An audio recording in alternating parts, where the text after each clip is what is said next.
साथियों नमस्कार। स्वागत है आपका आपके अपने चैनल हमारी अपनी हिंदी पर। साथियों आज के वीडियो में आज की कक्षा में हम आदिकाल के लौकिक साहित्य पर चर्चा करेंगे। साथियों आदिकाल में रचे गए रासो साहित्य का उद्देश्य अपने आश्रयदाता राजाओं की प्रशंसा करना, उनका शौर्यगान करना, उनकी स्तुति करना और उनसे पुरस्कार सम्मान स्वर्ण मुद्राएं प्राप्त करना। जो भी धार्मिक, ये तो रासो साहित्य की बात रही, जो भी धार्मिक साहित्य रचे गए उनका उद्देश्य धर्म का प्रचार या मत का प्रचार करना था।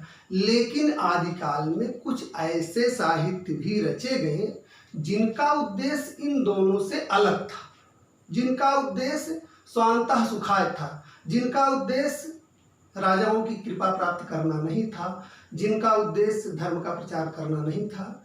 ये जो साहित्य रचे गए इनको लौकिक साहित्य की श्रेणी में रखा जाता है। नाम से ही प्रचलित लौकिक साहित्य मतलब लोक में प्रचलित, लोक में प्रिय, लोक की भाषा में सहज सरल शैली में जो रचे गए वो लौकिक साहित्य के अंतर्गत आते हैं।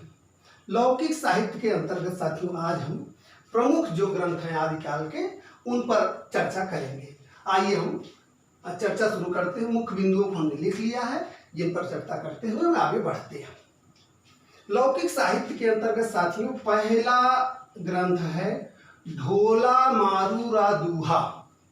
ढोला मारूरा दूहा यह 11वीं सदी की रचना है, ठीक है, और इसके रचनाकार कल्लोल माने जाते हैं। बहुत साथियों यहाँ पुनः मैं ध्यान करना चाहूँगा आपको कि यह जो भी बिंदु लिखे गए हैं बहुत महत्वपूर्ण है, अपने आप में एक प्रश्न है, ध्यान से देखिए जिससे कुछ भी छूटे ना। ठीक है साथियों, आइए आगे बढ़ते हैं। ढोला मारूरा दूहा की रचना का समय 11वीं सदी है। इसके रचनाकार कल्लोल कवि माने जाते हैं। यह मूलतः दोहा छंद में रचित थी, मूलतः दोहा छंद में रचित थी, जिसका देखिए नाम से दूहा लिखा है यहाँ।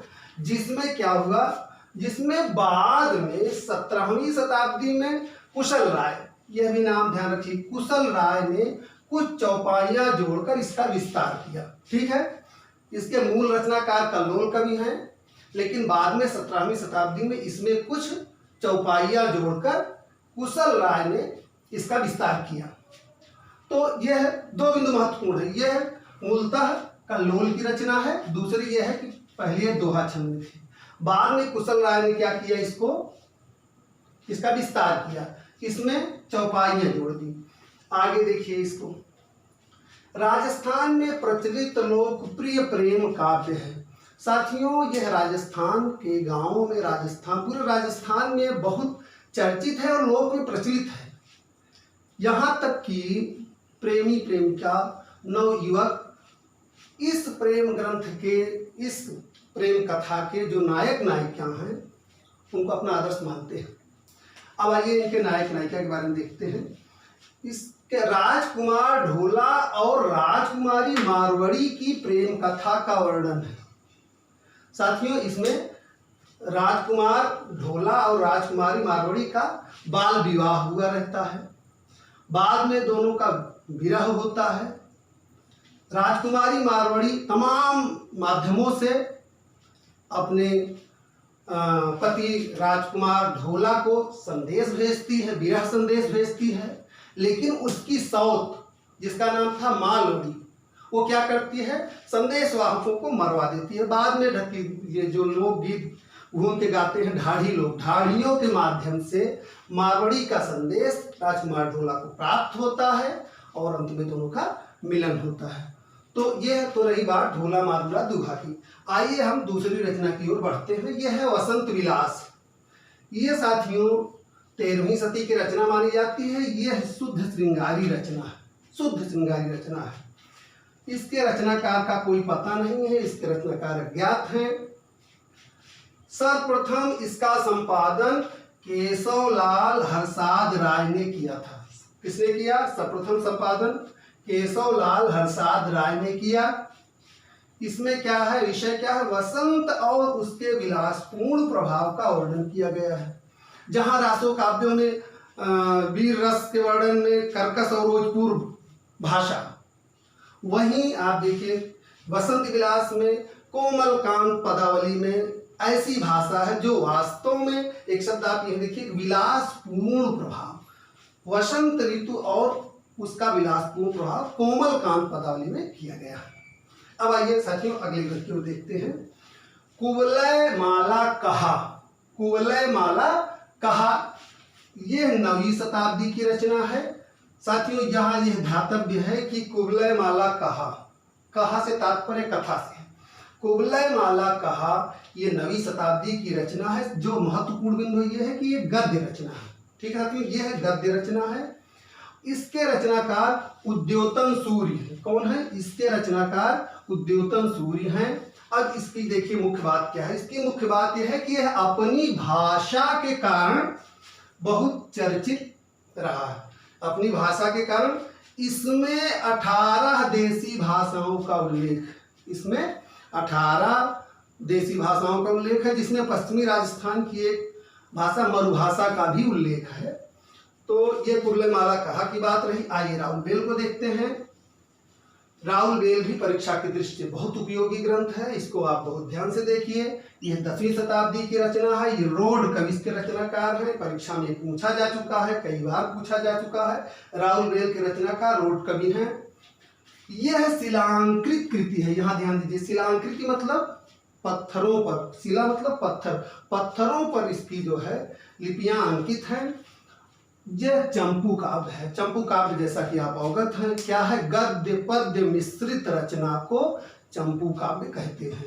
तो यह चंपू काव्य है। राहुल बेल क्या है? चंपू काव्य है, शिलांकृत कृति है। इसके रचनाकार रोड कवि हैं। इसमें राहुल नामक नायिका का नक्सिक वर्णन है। राहुल नामक नायिका का नक्सिक वर्णन है। और जो सबसे महत्वपूर्ण बात है वो है कि हिंदी साहित्य में नक्सिक वर्णन की परंपरा की शुरुआत इसी ग्रंथ से मानी जाती है। ठीक है, आइए अगला ग्रंथ देखते हैं।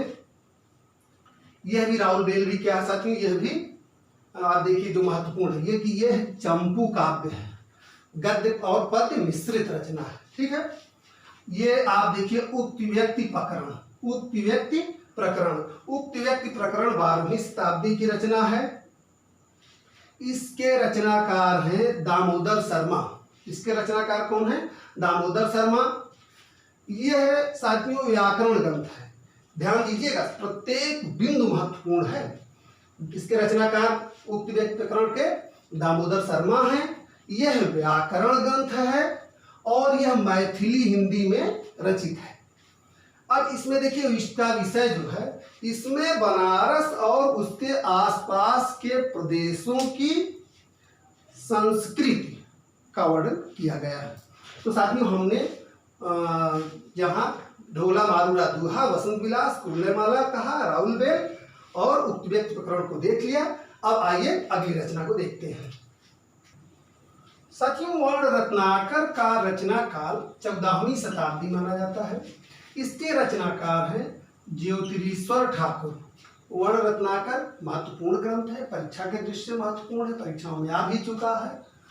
इसका रचनाकाल 14वीं सदी और इसके रचनाकार ज्योतिरीश्वर ठाकुर। यह मैथिली हिंदी में लिखा गया है। अब आइए इसके दो महत्वपूर्ण बिंदु जो 3 हैं उसको देख लेते हैं। यह शब्दकोश की तरह, पूरी तरह शब्दकोश नहीं लेकिन शब्दकोश की तरह रचित ग्रंथ है। इसका विषय क्या है? इसमें हिंदू दरबार और भारतीय जीवन पद्धति का यथार्थ चित्रण किया गया है। हिंदू दरबार और भारतीय जीवन पद्धति का यथार्थ चित्रण किया गया है। इसको सुनीत कुमार चटर्जी और पंडित बबुआ मिश्र के संपादन में एशियाटिक सोसाइटी ऑफ बंगाल से यह प्रकाशित हुआ। आइए आदिकाल के बारे में साथियों 2 और महत्वपूर्ण तथ्य जो हैं उनको देख लेते हैं, उसके बाद आज की क्लास हमारी खत्म हो जाएगी। ये पहला महत्वपूर्ण बिंदु देखिए, डिंगल, एक शब्द देखिए बार बार आ रहा है, डिंगल भाषा। डिंगल शब्द का सर्वप्रथम प्रयोग जोधपुर के कवि राजा बांकीदास की रचना कुकाविबतीसी, कौन सी रचना? कुकाविबतीसी में 1817 विक्रमी की रचना है में मिलता है। सर्वप्रथम कहाँ मिलता है डिंगल शब्द का प्रयोग? राजा बांकीदास की कुकाविबतीसी। ठीक है साथियों, अगला बिंदु देखिए जो परीक्षा की दृष्टि से भी महत्वपूर्ण है। दोहा चौपाई छंद में भगवत गीता का अनुवाद करने वाले हिंदी के प्रथम कवि हैं भुआल। कौन है? भुआल। दोहा चौपाई छंद में भगवत गीता का अनुवाद करने वाले हिंदी के प्रथम कवि भुआल हैं। इनका समय 10वीं शताब्दी माना जाता है। तो साथियों, लौकिक साहित्य के अंतर्गत आज हमने प्रमुख रचनाओं को देख लिया।